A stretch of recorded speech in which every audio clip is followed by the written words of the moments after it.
तो आज की कहानी है कभी खुशी कभी गम और फिर से खुशी की तैयारी में है हम। The rise and fall of jet Airways rising again. मैं हूं अनिमेश। जेट एयरवेज एक बार फिर से वापसी करने की तैयारी में है। एक बार फिर से उसके प्लेन्स आसमान छूने के लिए, उड़ान भरने के लिए तैयार दिखाई दे रहे हैं। और ये बहुत कुछ कहता है हमारे एविएशन सेक्टर के बारे में भी, बहुत कुछ कहता है जिस तरीके से हमारी इकोनॉमी बाउंस बैक कर रही है उसके बारे में भी। लेकिन जेट एयरवेज अपने आप में अनोखी कहानी है। तो इस कहानी की शुरुआत से शुरू करते हैं। 18 साल के एक युवा नरेश गोयल अपने अंकल के साथ में एक एयरलाइन बिजनेस से जुड़ते हैं, टिकट सेल करते हैं एयरप्लेन्स के लिए। और उसके बाद 1974 में वो खुद की एक एजेंसी जेट एयर बना लेते हैं। उसके साथ में वही काम कर रहे होते हैं कि जो प्लेन्स हैं उनके लिए वो टिकट की सेलिंग कर रहे होते हैं। फिर आता है year of LPG, liberalisation, privatisation, globalisation. Indian markets तो खुलते ही खुलते हैं, भारतीय आसमान भी प्राइवेट कैरियर्स के लिए खोल दिया जाता है। और यहीं पर नरेश गोयल को दिखता है मौका, वो लगा देते हैं चौका। चार प्लेन लेते हैं वो लीज पे, गल्फ एयर और कुवैती एयर से, और शुरू करते हैं जेट एयरवेज। जेट एयरवेज आते ही कमाल करती है। पहले ही साल में 7,30,000 पैसेंजर्स को फेरी कराती है। और उसके बाद जो ग्रोथ है वो एक्सपोनेंशियल होती है। 2005 में जेट एयरवेज $1 बिलियन का रेवेन्यू टच करती है। 2007 में जेट एयरवेज के नरेश गोयल फोर्ब्स के द्वारा 75th richest man of India बनते हैं विद $730 मिलियन नेटवर्थ। और उसके बाद शुरू होती है जेट एयरवेज की एक्सपेंशन ड्राइव। आजकल एक्सपर्ट उसे एक्सपेंसिव ड्राइव भी कहते हैं। जेट एयरवेज एयर सहारा को खरीद लेती है 1450 करोड़ में और उसे बना देती है जेट लाइट। लेकिन कंपटीशन इस चीज़ को लाइटली नहीं लेता है। जहां पर जेट एयरवेज एक FSA थी, यानी कि फुल सर्विस एयरलाइंस, वहां पर ज़माना आ जाता है LCAs का, यानी कि लो कॉस्ट एयरलाइंस, जिसके बड़े प्लेयर या अभी के सबसे बड़े प्लेयर्स इंडिगो ने हमारी एविएशन इंडस्ट्री का रंग ही बदल दिया। Also spice jet, Go Air, ये सब कंपटीशन को तगड़ा कर देते हैं। और इस कंपटीशन का असर ये होता है कि जेट एयरवेज को अपनी टिकट प्राइस कम करनी पड़ती है। सिर्फ ये नहीं, करेला उस पर नीम चढ़ा जो तब भी था और अब भी है, वो है एविएशन इंडस्ट्री के सामने दो बड़े चैलेंजेस। एक, द फ्यूल प्राइस, ATF यानी कि एयर टर्बाइन फ्यूल जो होता है उसका प्राइस, और दूसरा टैक्सेस। ये सब जेट एयरवेज की कमर तोड़ देते हैं। और होता है ना, जब आपका समय ख़राब होना शुरू होता है तो आपके हर एक काम पे सवाल उठते हैं। नरेश गोयल के साथ भी बिल्कुल ऐसा ही हुआ। उनके फाइनेंशियल डिसीजंस, उनके मैनेजरियल डिसीजन, सब पे सवाल उठने लगे। लोग कहने लगे कि ना तो ये अपनी कंपनी संभाल पा रहे हैं और ना ही ये अपनी कंपनी के लिए कोई इन्वेस्टर ढूंढ पा रहे हैं। फिर आ गई तारीख 25 मार्च 2019। नरेश गोयल अपनी पत्नी सहित जेट एयरवेज के बोर्ड से डीबोर्ड कर दिए गए। लगातार क्राइसिस से गुजरती हुई जेट एयरवेज के पास इतना भी पैसा नहीं बचा कि वो 400 करोड़ का जो इमरजेंसी फंड है वो भी रिटेन कर पाए। और आ गई अप्रैल 17, 2019 की तारीख। जेट एयरवेज ने अपने सारे ऑपरेशंस ग्राउंडेड कर दिए। 20,000 एम्प्लॉयज़ की नौकरी देखते ही देखते चली गई।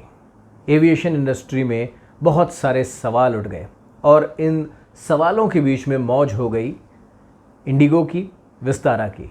जो जेट एयरवेज का खाली स्पेस था इंडिगो ने भर लिया और उनका जो FSA यानी कि फुल सर्विस एयरलाइंस वाला जो बिजनेस क्लास वाला स्पेस था उसे ले गई विस्तारा। और उसके बाद पेंडेमिक का टाइम आया। एयरलाइन इंडस्ट्री जो है वो चैलेंजेस से गुजरती रही। अब एक बार फिर से उम्मीदें बंधी है कि aviation sector will fly back with jet Airways. Jet Airways के लिए एक कंसोर्टियम बना है, कार्लॉक जालान कंसोर्टियम, जो इन्फ्यूज़ करने वाला है 1375 करोड़ रुपए। और इसमें मुरली जालान हैं जो कि दुबई में रहने वाले एक NRI हैं, तो उनके ज़रिए ये पैसा आ रहा है। और वो 50 प्लेन्स के साथ में जेट एयरवेज को वापस से आसमान देने वाले हैं। इनफैक्ट ये 50 प्लेन्स जो हैं वो आगे चल के 100 होंगे, ऐसी प्लानिंग है। और इस प्लानिंग में आप 3 बड़े प्लेयर देखेंगे। एविएशन सेक्टर में एक बार फिर से बूम की तैयारियां हैं, क्योंकि जेट एयरवेज तो वापसी कर ही रही है। उसके अलावा फेमस इन्वेस्टर राकेश झुनझुनवाला, जो जिस भी कंपनी में पैसा लगाते हैं वो कंपनी हो जाती है उसेन बोल्ट, भागने लगती है। उन्होंने तय किया है कि वो इंडिगो के एक CEO के साथ मिलकर अकासा एयरलाइन शुरू करेंगे, जो अगेन 2022 के फर्स्ट क्वार्टर में जेट एयरवेज के लगभग साथ ही आसमान छूने के लिए तैयार होगी। तीसरा बड़ा प्लेयर है एयर इंडिया। आप कहेंगे क्या बात कर रहा है, एयर इंडिया तो बिकने की तैयारी में है। हाँ तो भाई बिकेगा तो कोई खरीदेगा ना, और ख़रीदने वाला भी अपने ऑपरेशंस को शुरू करेगा, तो एयर इंडिया से भी बहुत सारी उम्मीदें जो है वो एविएशन मार्केट में आएंगी। तो आखिरकार इतने फ्लक्चुएटिंग एविएशन मार्केट में ये बूम आता हुआ क्यों दिखाई दे रहा है? इसके कुछ रीजंस हैं।